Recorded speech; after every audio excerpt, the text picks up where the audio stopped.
महीनों की तैयारी और उम्मीद के बाद आखिरकार सत्संग का दिन आ ही गया।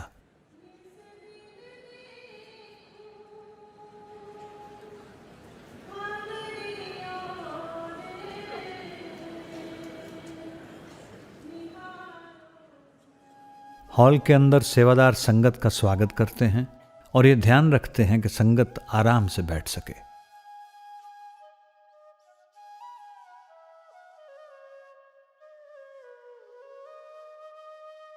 विदेशी सत्संग सेंटरों में अपंग लोगों के लिए सेवादार शटल बसों का प्रबंध करते हैं जो उन्हें सत्संग गेट से लेकर हॉल तक ले जा सकें। सभी सेंटरों में सेवा के इच्छुक डॉक्टर्स और नर्सेस इमरजेंसी की हालत में सहायता के लिए तैयार रहते हैं। ऑडियो और वीडियो सेवादार इस बात का ध्यान रखते हैं कि सद्गुरु का सत्संग पूरे हॉल में स्पष्ट सुनाई दे और बड़े स्क्रीनों पर उनकी तस्वीर साफ दिखाई दे।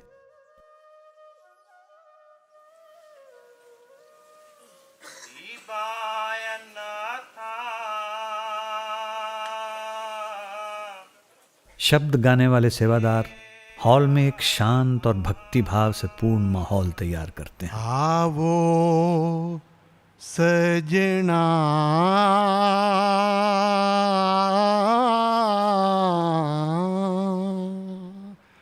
हो देखा दर्शन तेरा राम। अंत में संगत चुपचाप बड़ी उम्मीद के साथ सतगुरु के आने का इंतजार करती है।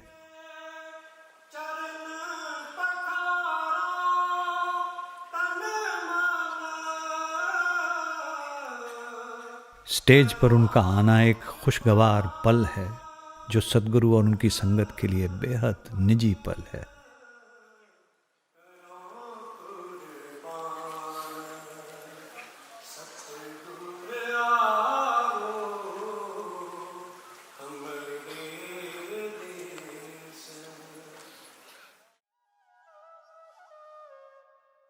निर्धारित दिनों में सद्गुरु सत्संग करते हैं जो करीब 90 मिनट तक चलता है और कभी कभी आप सवाल जवाब का कार्यक्रम भी रखते हैं ताकि संतों के उपदेश को विस्तार से समझा सकें।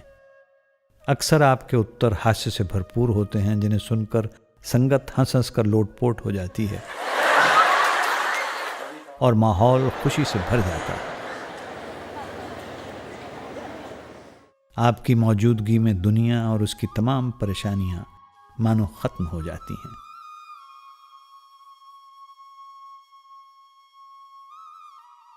डेरे में तथा कई अंतर्राष्ट्रीय केंद्रों में सेवादार विभिन्न भाषाओं में सत्संग का अनुवाद करते हैं।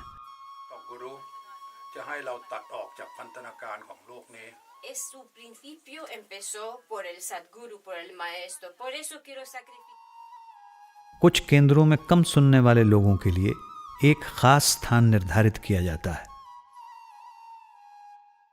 अधिकतर अंतर्राष्ट्रीय केंद्रों में सत्संग के दौरान 10 साल से कम उम्र के बच्चों के लिए फैमिली एरिया की सुविधा उपलब्ध है।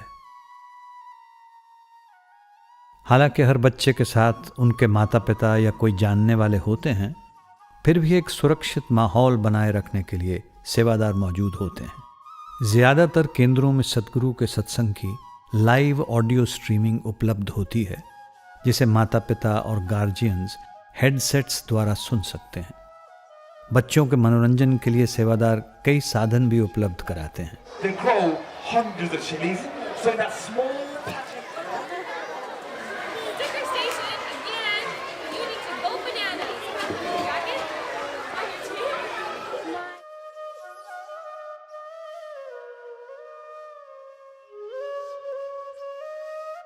सत्संग के बाद लोग एक दूसरे से मिलते हैं, परिवार और मित्रों के साथ आराम करते हैं और आसपास के कुदरती नज़ारों का आनंद उठाते हैं।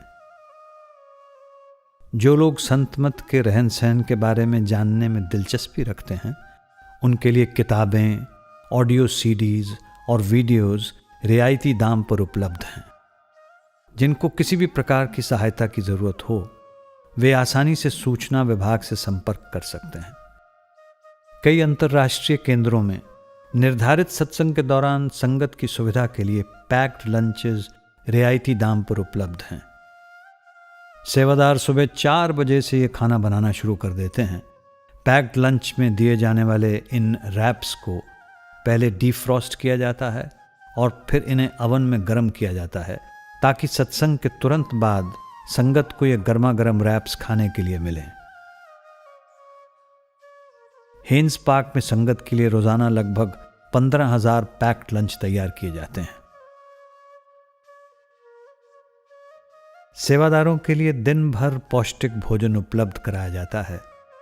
कई सेवादारों के लिए भोजन का समय विश्राम के लिए भी होता है और इस दौरान वे सेवा के अपने अनुभवों को भी आपस में बांटते हैं। बहुत से सेवादार जो साथ सेवा करते हैं उनकी आपस में जीवन भर की दोस्ती कायम हो जाती है। One of the wonderful side effects of Seva, there's one center that I go to that there is a lot of youngsters at this center, and they all came from different general satsangs and from all over the country, and they didn't know each other, and they were in a certain way a little bit alone. They might have been the only vegetarian in school. They might have been the only one that when they said, oh, let's go out and do this, they said, no, I'll pass. And then they go and do seva together, and they become part of a team where they realize, look, I can have all of these friends. I can have this activity on a Saturday or a Sunday where all of us come from different places, different backgrounds, different castes, different colors, and we all do this together, and people become lifelong friends. And the only thing they might have in common is that joy, that pleasure that comes from spending hours working with each other so satsang can be held. And there's nothing like that because you have a common goal and a common purpose. डेरे में खाने की जगहों पर सेवादार सबसे अधिक व्यस्त रहते हैं।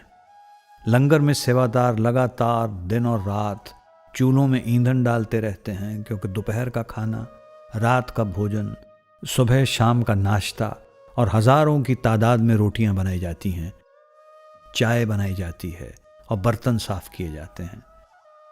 लंगर के सेवादार दिन रात कड़ी मेहनत करते हुए, शब्द गाते हुए और आपस में मिलजुल कर अपने सद्गुरु की संगत के लिए भोजन तैयार करने का पूरा पूरा आनंद लेते हैं।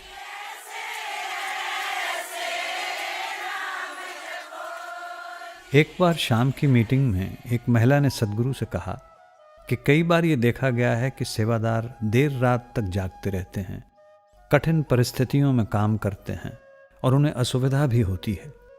उसने आगे पूछा कि क्या कुछ हद तक असुविधा सहन करना सेवा का स्वाभाविक अंग है? सद्गुरु उसकी बात से सहमत नहीं हुए और आपने कहा कि सेवादार भी शायद इस बात से सहमत नहीं होंगे। वे कहेंगे, कैसी असुविधा? और आगे कहा कि अगर कोई उन्हें इस सेवा से हटाने की या फिर इससे होने वाली असुविधा से दूर करने की कोशिश करे तो वे इनकार कर देंगे। आपने उन सेवादारों के बारे में बात की जो जून के महीने में लंगर में रोटियां पकाते हैं। वे देर रात तक जागकर इतनी तपती हुई गर्मी में लंबे समय तक सेवा करते हैं। आपने कहा कि जब वे रात को 2 या 3 बजे डेरे का चक्कर लगाने के लिए निकले तो उन्होंने देखा कि उनमें से कई लोग भजन बंदगी में बैठे थे।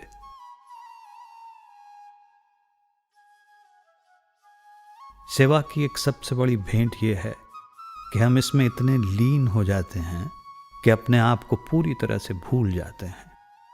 हम अपने शारीरिक दुख दर्द, अपनी थकान, अपनी चिंता को भुलाकर उस समय हो रही सेवा की खुशी में डूब जाते हैं। महात्मा गांधी ने एक बार कहा था, अपने आप को खोजने का सबसे अच्छा तरीका है दूसरों की सेवा में अपने आप को भुला देना। हमें तो पता ही भी नहीं चलता धूप है कि छाँव है, कैसा मौसम है। हम तो अपनी सेवा में लगे रहते हैं और सेवा करते रहते हैं। नहीं, टायर्ड बिल्कुल नहीं, टायर्ड नहीं फील होता ही नहीं है। बाबा जी की दया से पता नहीं अलग सा महसूस होता है, जैसे कि हम पता नहीं कहाँ आ गए हैं, क्या यहाँ पर क्या माहौल है, इसका हम बता भी नहीं सकते। जब बाबा जी शाम को सुबह यहाँ दर्शन देने आते हैं तो जब वो दर्शन दे के जाते हैं तो इतनी एनर्जी मिलती है, प्यार मिलता है, तो सेवा करने का बहुत मन करता है।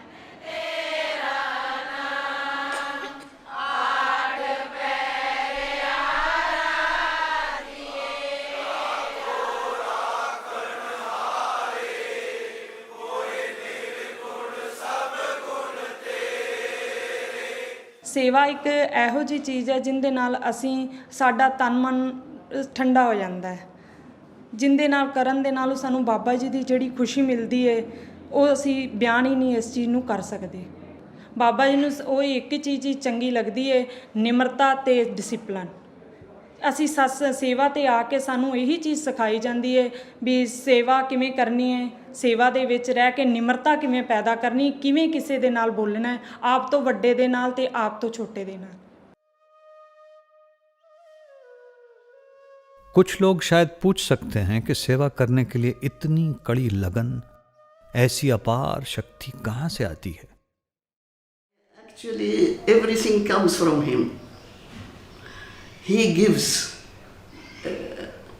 the strength, he gives the good thoughts. All what is good comes from him. So, at the end of the day, if you are open to his compassion, to his grace, you get everything. Just keep open. Open your heart, and God gives to whom he wants to give and as much as he wants to give.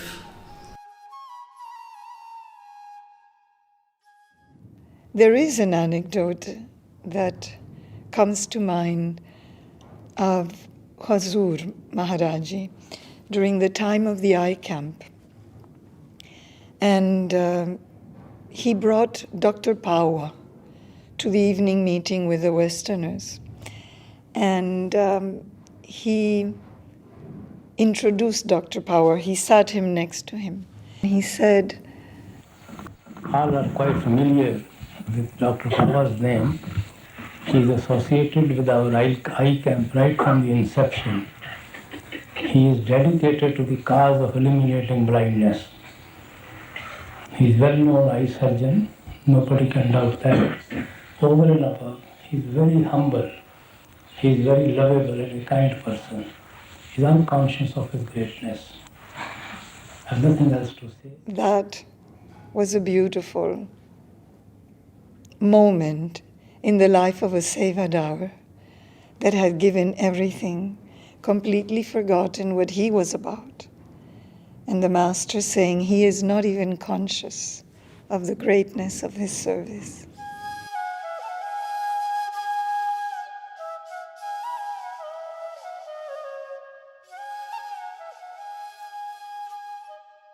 लोगों को आश्चर्य होता है कि सद्गुरु के निर्धारित सत्संग कार्यक्रम के समय जब हजारों लाखों की तादाद में संगत आती है, तब सेवादार किस तरह संगत के प्रवाह को संभालते हैं और भीड़ का संचालन इतने व्यवस्थित और अनुशासित तरीके से करते हैं। भीड़ पर नियंत्रण रखने वाले सिक्योरिटी सेवादार और ट्रैफिक सेवादार पैदल चलने वाले लोगों का, वे चाहे जवान हों या बुजुर्ग, मर्द या औरत, यानी सारी भीड़ का मार्गदर्शन करते हुए, ट्रैफिक का निर्देशन करते हुए, भीड़ को जमा होने से रोकते हुए और सबकी सुरक्षा का ध्यान रखते हुए हर जगह नजर आते हैं। कुछ वर्ष पहले एक अखबार की रिपोर्ट में यह बताया गया था कि दिल्ली पुलिस ने सत्संग कार्यक्रम के दौरान ट्रैफिक के सहज प्रवाह को देखकर राधा स्वामी सत्संग ब्यास के सेवादारों से भीड़ को सही तरीके से काबू करने के लिए सुझाव मांगे थे। You see, biggest challenge for us in security is crowd management. Today here you must have seen, we have handled Sangat of around say 4 lakh plus at times. How to handle this crowd? When they have to enter inside the satsang, when they come out, entry, exit points, when they go for langar, canteen, sanitary problems. Everywhere you will find security sevadar standing there. And this is not a small thing, handling such a big crowd. You see, you must have read, you must have seen it many times. There's a small gathering, things have not been managed properly. There's a stampede, there are so many deaths. And in our organization, it's all thanks to Babaji, there has not been a single case like this.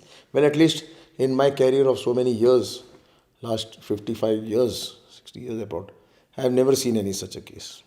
We've gone through many such times when there have been problems, but with His grace, everything has gone well. We enjoy doing Seva. Otherwise, we would have spoiled half our life in all these worldly things and all. Now at least we are away from those things. Life is full of tensions, Only the days you are here in satsang, seva, you are away from your tensions and all.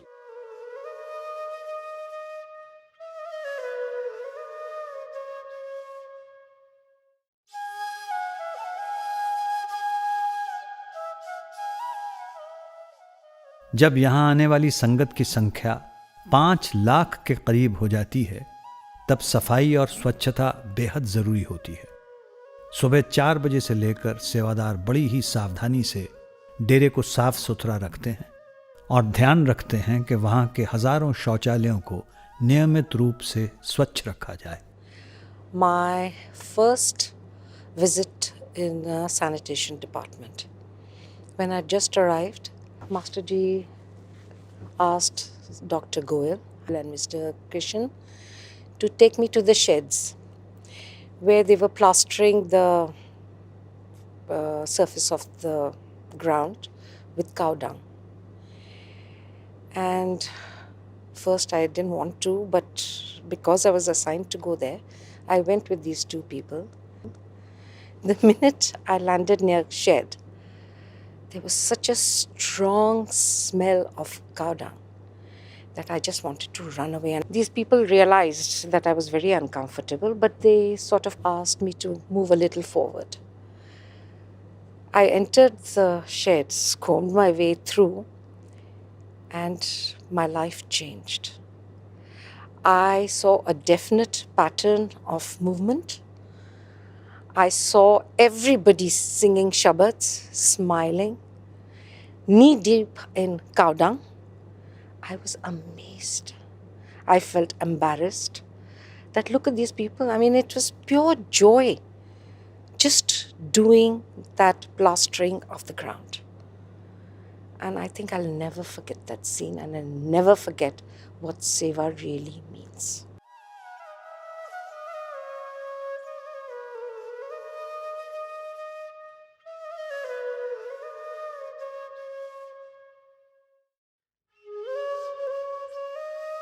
Master ji डेरे में सबसे प्रेरणादायक सेवादारों में से एक थे।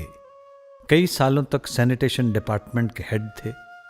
उनके प्रभावशाली व्यक्तित्व और सेवा के प्रति निष्ठा ने हजारों लोगों को प्रेम और उत्साह के साथ सेवा करने के लिए प्रेरित किया। I distinctly recall a patient, one of these summer mornings, a man wrapped up in a kambal, a blanket, was left outside a hospital gate. Masterji went there, and when he opened up the blanket, there was this man who was delirious because of high fever. And there was a strong odor there, which was coming from his right leg, which had a huge sore covering the leg. And there were maggots crawling all over it. And people who were standing around, they moved back a few steps when they saw this patient.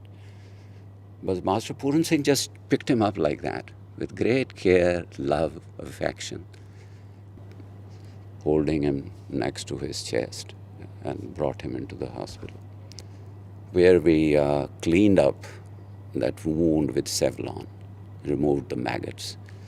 Then we took him to the bathroom which was there, gave him a shower, and then he was admitted to the medical ward.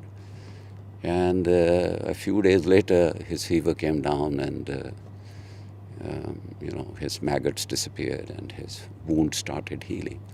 Because whenever there was an issue with a patient in the emergency or on the wards or in the OPD, we would always call for him, call Master Ji, there's a situation here. And he'll be there within minutes. And everybody wondered, does he ever sleep? because he never asked for his second in command or, off time. And we were not able to catch him sleeping, because whenever he was not actively running around, he would sit down and wrap himself with his pagdi, his turban, and so that the legs were pushed against his chest, and he will just sit in meditation. So he was a great source of inspiration, not only in terms of tenderness and compassion to patients, but also to utilization of whatever spare time you have for meditation, rather than going to sleep or relaxing yourself by watching TV or something like that. See, the best part of rotation was I started with Sewa under Master Puran Singh. Their work, Sewa would start at 2 a.m. and end at 6 p.m.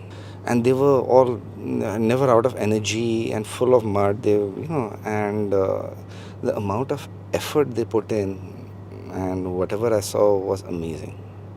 He used to motivate the Sevadars. He would talk about Babaji's grace and motivational stories of saints. And then he just had a way of putting the words across, and he'd just say, go, and people would just keep working. And he used to lead from the front. When I was there, I was probably just doing half the seva what everybody else was doing. I lost about 3 kgs in about a week. So that's not bad, Later part, when near his end, during those days he was terminally ill, but he didn't give up his seva. If he'd gain consciousness in hospital, he'd want to come and report for duty. So that was very humbling. So I just hope the next generation and our generation can even be a fraction of what the seva all these people did.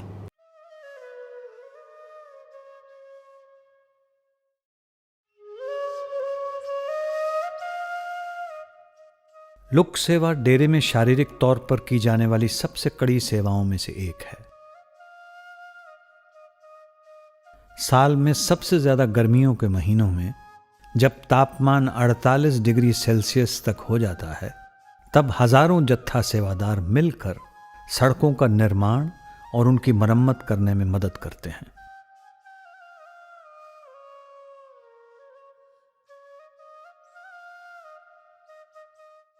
ये सेवा बाबा जी करवाते हैं, जीव नहीं कर सकते। ये उनके क्रिएटिव पावर ही सेवा करवा रही है। इतनी धूप में जितनी भी बहना हैं वो कभी घर पे तो एसी से बाहर नहीं निकलते, यहाँ पे आके जो सेवा करते हैं सतगुरु की दया है, उनकी क्रिएटिव पावर शब्द में ही सेवा होती है। इस सेवा में तो जो आनंद है दुनिया में कोई कुछ चीज़ में आनंद नहीं। अगर कोई मिस कर देता है तो जितने दिन वो घर रहेगा वो ऐसे तड़पेगा जैसे मच्छी पानी के भी गैर तड़पती है ना, वैसे तड़पता है। जे बाबा जी दर्शन नहीं भी दे के जाते तो हमारे को ये नहीं होता, सेवा में उतनी हमारे को ताकत रहती है, सेवा करने में उतना ही मज़ा आता है। बाबा जी नहीं भी होते तो सेवा तो बाबा जी आप खुद करा रहे होते, हम तो करने वाले नहीं हैं। पहले जब शुरू में लुक सेवा स्टार्ट हुई थी तो उस टाइम हम बाल्टियों में तेल लेके चलते थे और भट्टी तैयार करते थे। 250-250 मीटर पर टैंक लगाते थे, उसमें बाल्टियों से तेल लेके जाते थे। आज तो बाबा जी ने इतना बड़ा प्लांट लगा दिया, इतनी बड़ी रहमत कर दी, हम बयान ही नहीं कर सकते। बहुत ही खुशी मिलती है हमें। सवेरे 5 बजे से बाबा जी इतना खिलाते हैं। सवेरे 5 बजे पहले नाश्ता आता है, फिर 8 बजे नाश्ता आता है, फिर 10 बजे हजूर महाराज के टाइम महाराज जी आकर कहते थे इनको लस्सी भी देना, शिकंजी भी देना। मतलब इतना खाने को देते हैं बाबा जी, इतना खाने को देते हैं। हम घर जाते हैं तो हम मोटे होके जाते हैं, हमारा वजन बढ़ जाता है। घुटने भी रिप्लेस हो गए, दोनों घुटने भी रिप्लेस हो गए। फिर भी मैं, साहब को पता है, मैं सवेरे 5 बजे आता हूँ, रात के 7 बजे तक बाबा जी सेवा करवाते हैं। कोई थकान ही नहीं आती।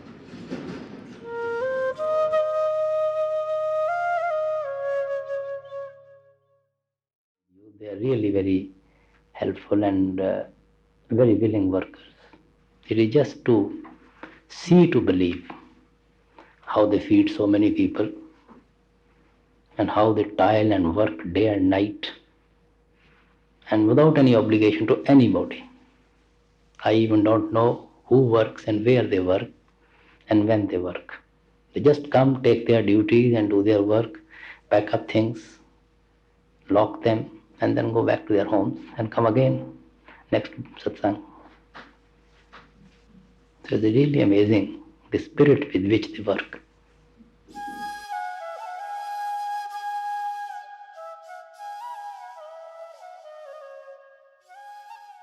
I remember hearing Babaji proudly speaking of his Sevadars when he worked against all odds to build a shed for refugees in Kashmir.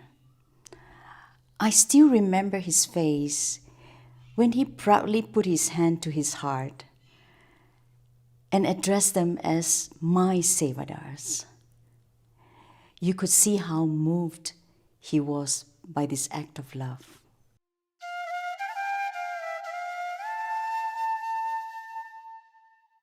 एक बार किसी ने सद्गुरु से पूछा कि सत्संग घरों के लिए दुनिया भर में ज़मीनें क्यों खरीदी जा रही हैं। आपने समझाया कि इतनी ज़मीन खरीदने का मकसद ये है कि लोग आपस में मिलजुल कर प्रेम भाव से सेवा करें और ये सीखें कि किसी का भी दिल नहीं दुखाना चाहिए, एक दूसरे का सहारा बनना चाहिए और एक दूसरे की मदद करनी चाहिए। इस भाईचारे के जरिए ही एक ही पिता की संतान होने के नाते हम सभी सेवादारों के बीच में एक अनोखा रिश्ता कायम हो जाता है।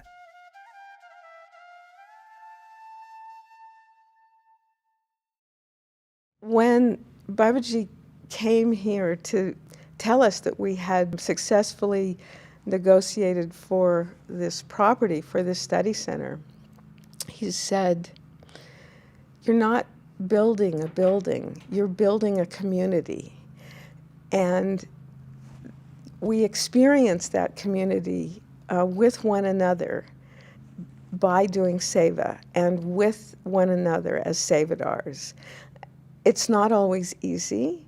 We don't always agree. We don't all share the same personalities. Sometimes we struggle to get along with, one another. But ultimately, we are one family, and it is the seva that brings us together and forms the love and the bonds that create that family, that community. When Babaji came, he started buying properties, started creating centers. And I remember in the beginning thinking, why has he bought such a big place? It was probably about 60, 80 acres of land. And I just couldn't imagine why he was buying so much property just to hold satsang. A few acres would have been sufficient for a building. So a year or two later, I went there, saw the center. Michael was the chairperson at that time. He said, what happened is that, as you know, it has a very large Indian population, and these are mostly Punjabis, and most of them are from the rural areas in Punjab. Not so much the young people, but certainly the parents were all farmers. And as they started coming here, the young people would bring their parents and their brothers and their families over. And basically, they had nothing to do. Back in India, they all did seva. Whether they were coming to the Dera to do seva or in their big satsang centers in Jalandhar or Phagwara and all these places, there was plenty of physical seva to do. Here, there was nothing.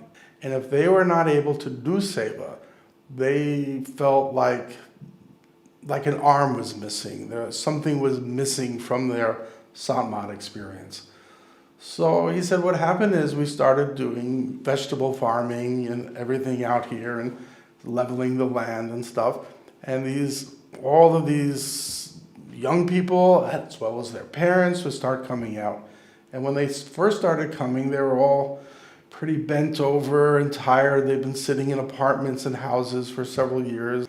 And he said within a year, they were running all over the place. They were jumping on tractors and having a great time. And he said it just gave new life to the whole Sangat. And that's when I realized that these centers, even though they seem big, they create the opportunity for people to do seva. Nobody's forced to do it. Nobody's asked to come. All they ever say is there's need for seva for this thing or this thing, and people come. So that's when I realized, actually, for many people on the path, seva is a very, very important aspect of their life. Gives them that opportunity to serve the Sangat. They're actually serving the Master by serving the Sangat. And it's their way of giving thanks to their Master for giving them everything they've gotten. Study centre के निर्माण के दौरान एक सेवादार ने एक सुंदर मिसाल देकर समझाया। वो लिखते हैं, सेंटर में स्टील की दीवार को जोड़ने के लिए तकरीबन 90,000 से अधिक मेटल स्क्रूज का उपयोग किया गया था। एक मेटल स्क्रू में कितनी ताकत हो सकती है? शायद कुछ खास नहीं, परंतु क्या होगा अगर आप एक मेटल स्क्रू से दूसरे को, दूसरे से तीसरे को बड़ी सावधानी से, ध्यानपूर्वक एक ख़ास मकसद को पूरा करने के लिए एक लंबे समय तक लगाते जाएंगे, जब तक कि आप 90,000 स्क्रूज को मजबूती से लगा नहीं लेते। नतीजा ये होगा कि आप एक बड़ी इमारत का निर्माण कर लेंगे। इसी तरह सिमरन के 5 शब्दों को अपने अंदर बार बार दोहराते रहने का क्या असर हो सकता है? सिमरन को एक बार दोहराने का शायद कोई लाभ न हो, परंतु जब हम उस सिमरन को दूसरी और तीसरी बार दोहराते हैं और बार बार दोहराते हैं, ध्यानपूर्वक लंबे समय तक एक ख़ास मकसद के लिए, तब हम एक इमारत नहीं बनाते हैं, बल्कि अपनी चेतनता को ऊंचाई पर ले जाते हैं।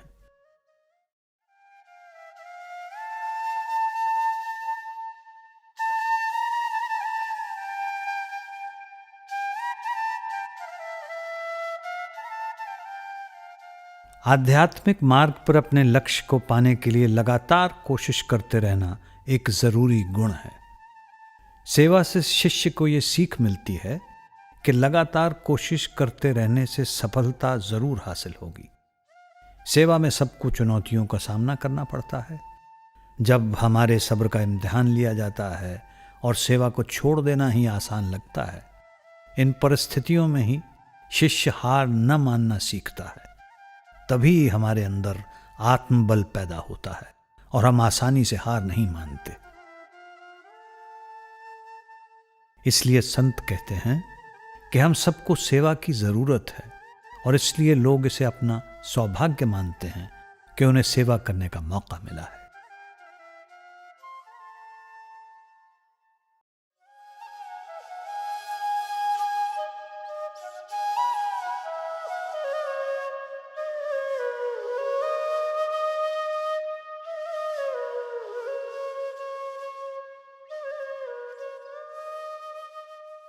एक बार सद्गुरु ने समझाया कि सेवा एक पेंडुलम की तरह है। ऐसे मौके होते हैं जब पेंडुलम एक तरफ हो जाता है और सब कुछ आनंदमय लगता है। ये परिपूर्णता है, ये प्रेम है जो केवल सद्गुरु पर ही केंद्रित है। और फिर ऐसा समय आता है जब ये पेंडुलम दूसरी तरफ चला जाता है। जब सेवादारों के बीच मतभेद होता है, तब प्रेम एक धुंधली याद बन जाता है और सेवा भी नीरस लगती है। सिर्फ सतगुरु को ही असल में पता होता है कि अंत में सब कुछ ठीक हो जाएगा। रूहानियत में तरक्की करने के लिए ज़रूरी है कि हम धीरज, सहनशीलता और विश्वास जैसे गुणों का सबक सीखें। परंतु सेवा के दौरान जब कभी हमारे अहम को चोट लगती है, उस वक्त हम दीनता का महत्वपूर्ण सबक सीखते हैं। As a Sevadar, anyone first and foremost should have the faith and know that no matter what, he is watching, whether he's there or not at that point in time, but he's definitely watching. Have the faith, wo yaqeen, which we say or talk about in satsang, that bharosa and trust, and know that you're doing it for him, you're doing it for the sangat, you're doing it for his love and nothing else. And you have to let go. You have to remove the I of the I, basically, and just let go and forget about everything else. एक बार किसी सेवादार ने हुजूर से पूछा, जब हमें लगे कि सेवा करते समय हमारे अंदर अहंकार पैदा हो रहा है, तब क्या हमें वो सेवा छोड़ देनी चाहिए? हुजूर ने उत्तर दिया, You should give up that ego rather than seva. Seva will help you to create humility sooner or later. But give up the ego which you think is attached to your type of seva. By running away from the situation, we don't solve any problem. We have to tackle the situation. कभी कभी सेवादार सोच सकते हैं कि उन्हें कोई खास सेवा उनकी योग्यता, प्रतिभा या शिक्षा के कारण दी गई है। उन्हें अपने अंदर वे गुण होने का गर्व भी महसूस हो सकता है जिनको वो समझते हैं कि उनमें हैं। परंतु बड़े महाराज जी कहा करते थे कि अगर मालिक चाहे तो वो अपना काम पत्थरों से भी करवा सकता है। One of the biggest lessons I learned was years ago. I was given a seva to stand by one of the entrances where the people were all coming into the satsang during one of the big satsang weekends. And my job was very simple. I was standing at the top of the stairs and dividing the crowd as they came in, gents to the left, ladies to the right. That's all I did. And Sevadar came up to me and said that Mr. Mehta wanted to speak to me, and can I please come right away? And I said, okay, fine, get somebody to take my place. And he said, no, don't worry about it. We'll cover it. We'll take care of it. You just go. I said, okay, fine. So as I walked away, I looked back just to see that somebody had taken my place. And I watched the Sevadar pick up a tall potted plant from the wall and put it right where I was standing. And it's that point I realized that the Guru can get his work done even by a potted plant. That none of us are indispensable. Well, when I first started Seva, Babaji said, if you remember these 4 sets of instructions, you will always do well. The first one was, let there be grace in your Seva. In other words, decorum, dignity, compassion. Secondly, don't abuse your position. The third one was, do what's in the interest of the Sangat as a whole. And the last one, always remember to remove the individuality from your Seva.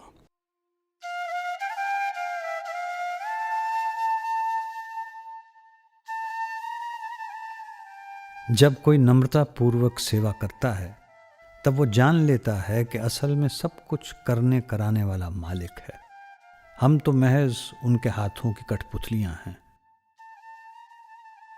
हमने अक्सर सेवादारों को यह कहते सुना है कि उनकी दया मेहर से यह सब मुमकिन हुआ है।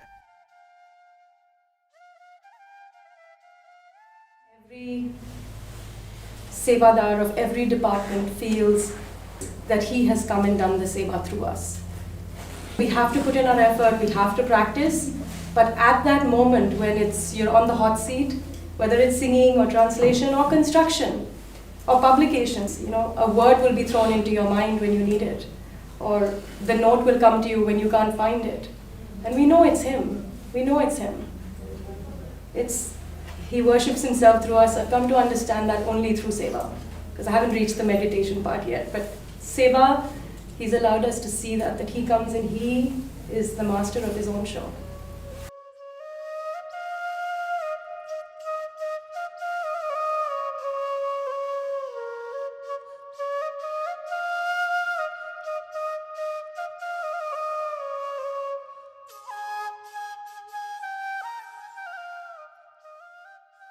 हुजूर महाराज जी कहा करते थे कि जिस तरह पक्षी 2 पंखों से उड़ान भरता है, उसी तरह शिष्य को दया और कोशिश के 2 पंखों की ज़रूरत होती है ताकि वो आंतरिक आकाश में उड़ सके।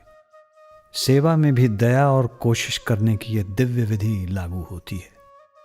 जब कोई निस्वार्थ भाव से सेवा करता है, जब कोई खुशी खुशी बिना किसी उम्मीद के अपनी काबिलियत के अनुसार अपना सब कुछ सेवा में देने को तैयार है, तब मालिक की दया मेहर सदा उस पर बरसती है।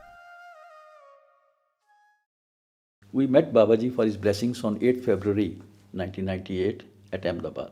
I said, Hazur, the post of chief engineer is likely to get vacant at the end of February at Chandigarh. if I get posted at Chandigarh, it will provide an opportunity to me to be near Dera and to do Sewa. Babaji replied, wherever you are posted, take it as the will of the Lord, Sewa, whatever and to whatever extent is required to be taken, it will be God done through you. In retrospect, I realize it was his ordain, because at that point of time, I never imagined I will be coming to Dera for Sewa. It is his grace only. He is the doer, he gets the things done. Honestly speaking, the only effort on my part was to accept any kind of seva, whether of engineering or satsang or administrative, being thankful to him, taking it as his grace. If you're offered seva, do it. Don't think about if you're worthy or if you're qualified or if you're good enough to do it. Just do it. Do your best to do it to the best of your ability and have faith that he will carry it out the way he would like to see it done.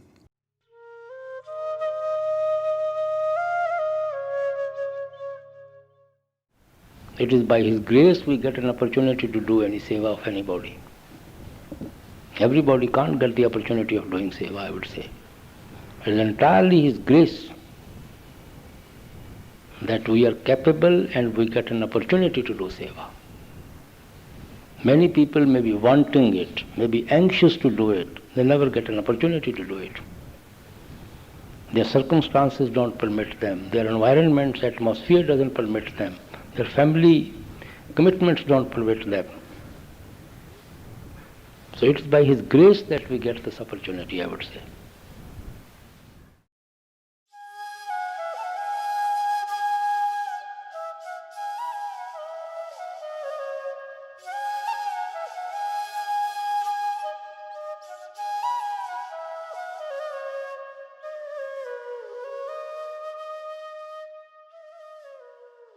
आखिरकार गुरु का असीम प्रेम ही हर सेवादार को प्रेरित करता है।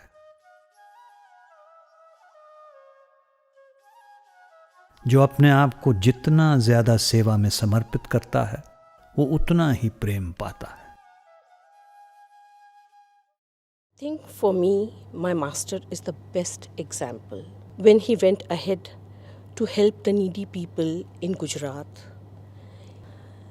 otherwise in Nepal also, outside our country, he went and did seva before anybody could realize what had happened. And he does everything without propagating, without expecting anything in return.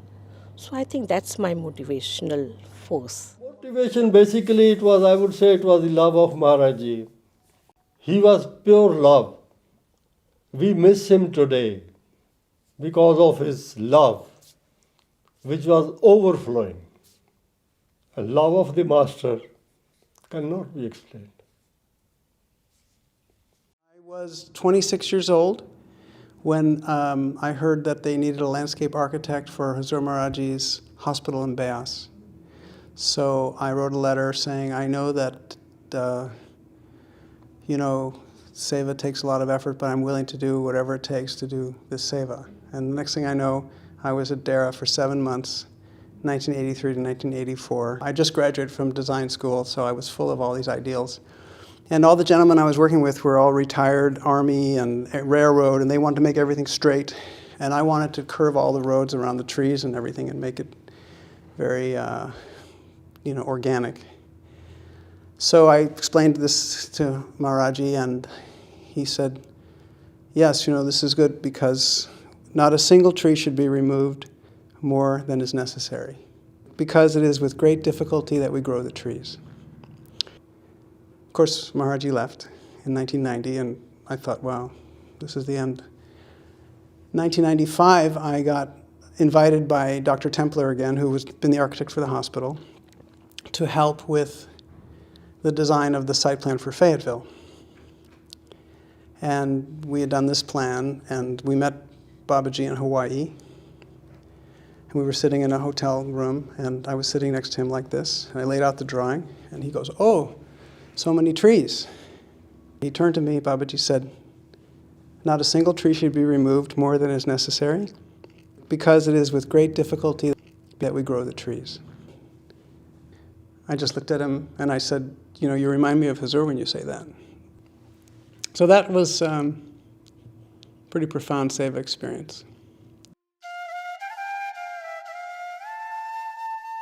समय के साथ हमें ये एहसास होने लगता है कि सेवा में सब कुछ समा जाता है।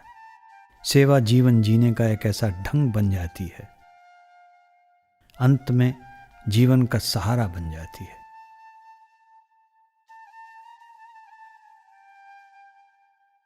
कुछ सेवादारों से पूछा गया कि सेवा के बिना उनकी जिंदगी कैसी होती। A patient's life without the doctor, without his medication, painful. A hole in the heart. I die. I think I'd say, yeah, pointless. It would be pointless without Seva. जब सेवा ना होए तो कुछ नहीं।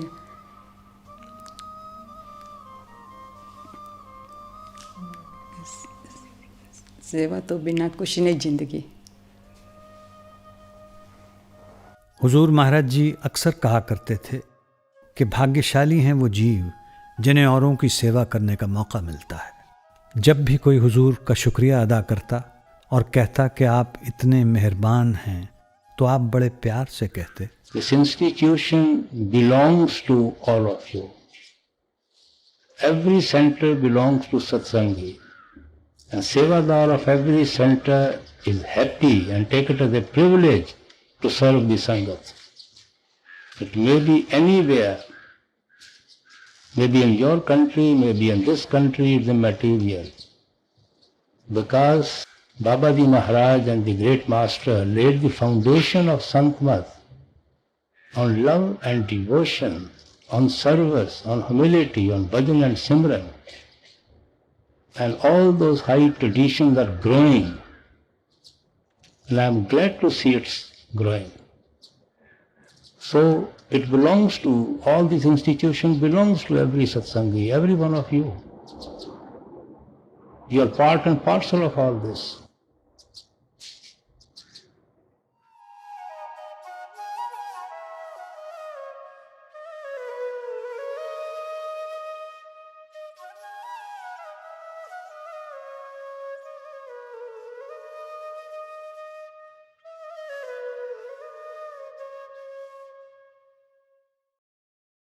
कई सेवादार सत्संग प्रोग्राम के दौरान सेवा करते हैं, इसलिए उन्हें सत्संग सुनने का और सद्गुरु के दर्शन करने का मौका नहीं मिलता। निष्काम भाव से की गई सेवा की एक अनोखी दात ये है कि जब सेवादार अपने अंदर प्रेम और विरह महसूस करता है, तब वो चाहे जहां भी हो अपने सतगुरु की मौजूदगी को महसूस करता है। प्रेम के मार्ग पर प्रीतम के बिछोड़े का दर्द अति आवश्यक है। सद्गुरु हर दिल की तड़प का हाल जानते हैं, इसलिए हर सत्संग प्रोग्राम के अंत में वे सेवादारों को अपने प्रेम से भरी एक अनमोल भेंट देते हैं। यही सेवादारों के जीने का सहारा है, वो अमृत जो हर दिल में उठने वाली चाहत की प्यास को बुझाता है। रख दिया मन तेरे चरणों में, दृढ़ विश्वास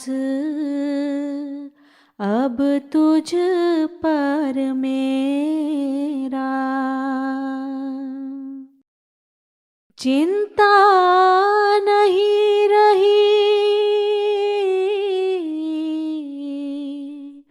कोई मुझको,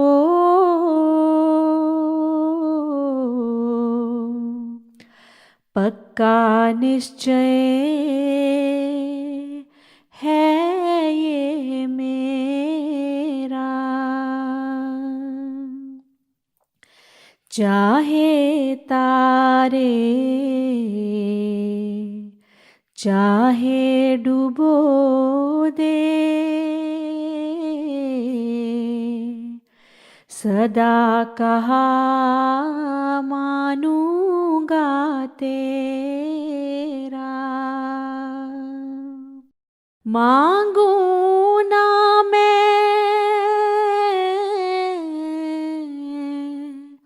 कभी भी कुछ भी,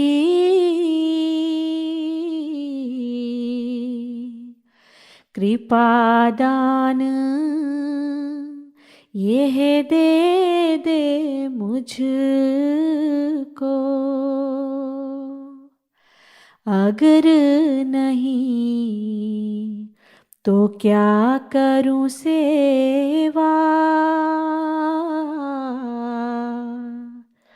प्रभु यह तो समझा दे मुझको।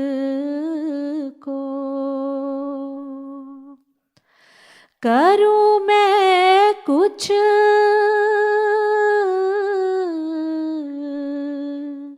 या जो हो देखूं,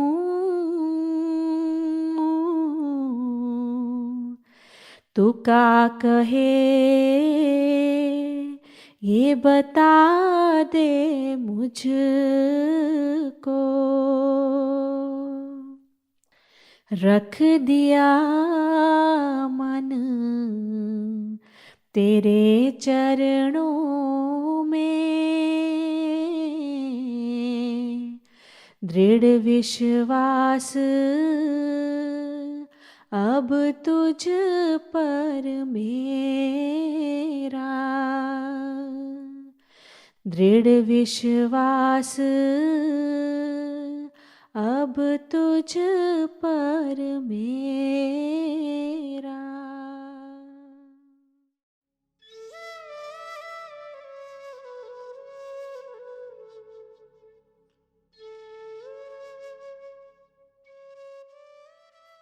एक बार किसी ने सद्गुरु से पूछा कि वे जिंदगी से क्या चाहते हैं। आपने सहजता से कहा, अपने सद्गुरु की खुशी। किसी और समय जब आपसे पूछा गया कि आपका रोल क्या है, तो आपने कहा, मैं यहां एक सेवादार हूं। ये संतों की नम्रता है। इतनी ऊंची हस्ती होने के बावजूद वे अपने आप को संगत का सेवक मानते हैं।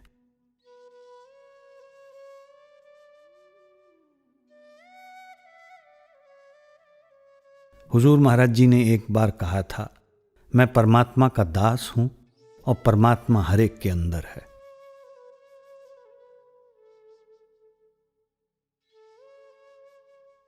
गद्दी नशीनी के समय आपने संगत के आगे जो वचन फरमाए, वे संतों की नम्रता की जीती जागती मिसाल हैं।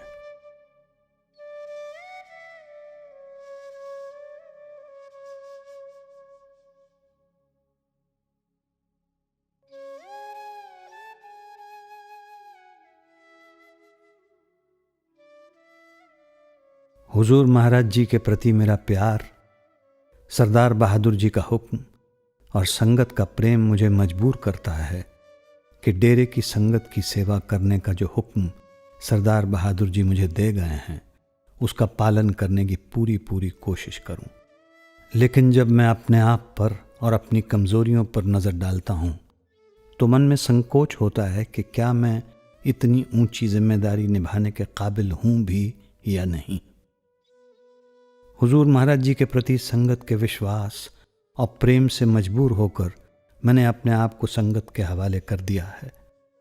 अब संगत जैसा मुनासिब समझे कर सकती है।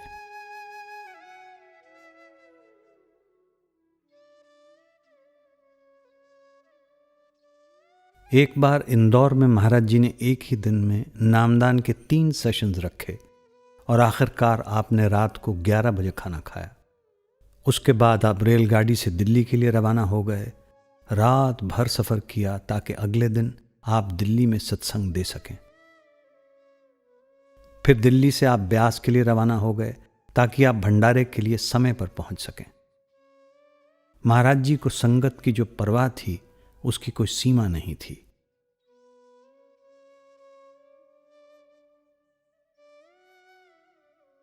जब उन्हें पहली बार दिल का दौरा पड़ा तो उन्होंने अपने डॉक्टर को समझाया कि वो अपने निर्धारित कार्यक्रम की कटौती क्यों नहीं कर सकते हैं।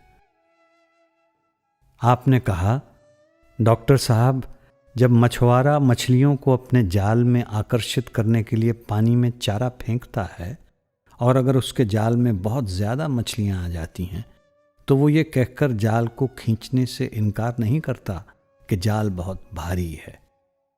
ये तो उसे पानी में चारा डालने से पहले सोचना चाहिए था। अब तो पूरा बोझ उठाने के सिवाय उसके पास कोई चारा नहीं है। अब इन आत्माओं को नाम दान देने के अलावा और कोई रास्ता नहीं है। आप फिक्र न करें, मैं ठीक रहूंगा। बड़े महाराज जी का काम करने में मुझे कभी थकान नहीं होती। मुझे तो अपना फर्ज निभाने में खुशी मिलती है।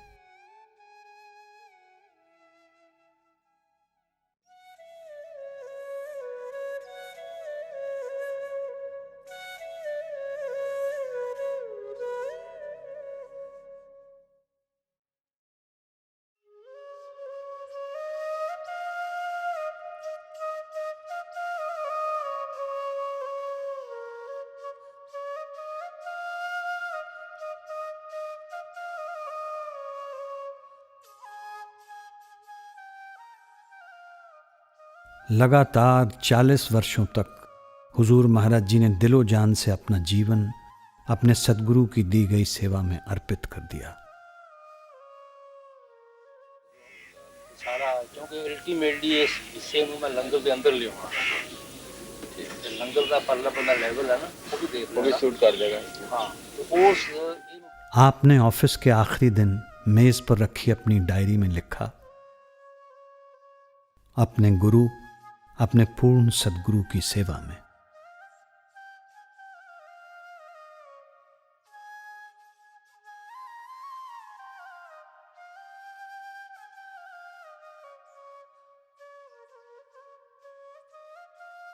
गद्दी नशीनी के समय बाबा जी ने संगत के आगे ये वचन फरमाए थे, ये दास इस समय संगत से कुछ भी कहने में असमर्थ है, पर फिर भी बड़े महाराज जी और मेरे प्रिय सद्गुरु महाराज जी के हुक्म का पालन करते हुए मैं आपकी सेवा में हाजिर हूं। हम सभी को पूरे विश्वास के साथ हुजूर महाराज जी की ऊंची और सच्ची शिक्षाओं से प्रेरणा लेकर उनके जैसा आदर्श जीवन जीने की कोशिश करनी चाहिए, जिसकी मिसाल आप खुद थे, और एक अच्छे सत्संगी की तरह प्रेम प्यार के साथ अपना भजन सिमरन करते रहना चाहिए। शुरू से ही हर गुरु ने अपने गुरु द्वारा सौंपे गए रूहानी कार्य को प्यार भरी भक्ति और निष्ठा से निभाया है। वे सच्चे सेवादार हैं, अपने शिष्यों के लिए एक शानदार मिसाल हैं।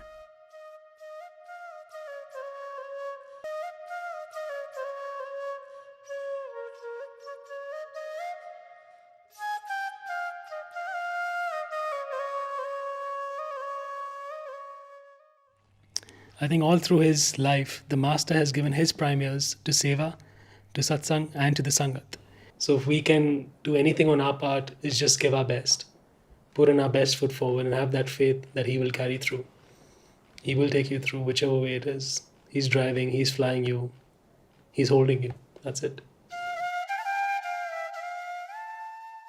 जैसा कि बाबा जी ने और सभी संतों महात्माओं ने हमें सिखाया है कि रूहानी मार्ग पर सफर करता हुआ हर एक शिष्य एक सेवादार है, अपनी आत्मा का सेवादार। बड़े महाराज जी ने कहा है, गुरु की सबसे बड़ी सेवा उनके बताए गए रूहानी अभ्यास को प्रेम तथा विश्वास के साथ करना है, क्योंकि ऐसा करने से आप गुरु का काम करते हैं। आपको सचखंड ले जाने की उनकी जिम्मेदारी निभाने में आप उनकी सहायता करते हैं। Sister, service to Master is to follow the teachings, follow his instructions, to attend to your meditation, to live the way of Santmat. That is service to the Master. As Christ said, that sower is happy, and where the seed is sown, he is also happy. Gardener, when he is able to see a tree bearing fruit, he becomes happy. And the tree naturally, when it gives fruit, it's happy. So the real service of the Master is to attend to your meditation and to change your way of life according to the Santmat principles. That's the only service to the Master. सतगुर की सेवा सफल है जे को करे चित लाए मन चिंदिया फल पावना हाँ मैं विच हो जाए बंधन तोड़े मुक्त होए सच्चे रहे समाए सतगुर की सेवा सफल है जे को करे चित लाए इस जग में है नाम अलभ है गुरमुख वसै मन आए नानक जो गुर सेव है आपना पाँव तिन बलिहार जाओ सतगुर की सेवा सफल है जे को करे चित ला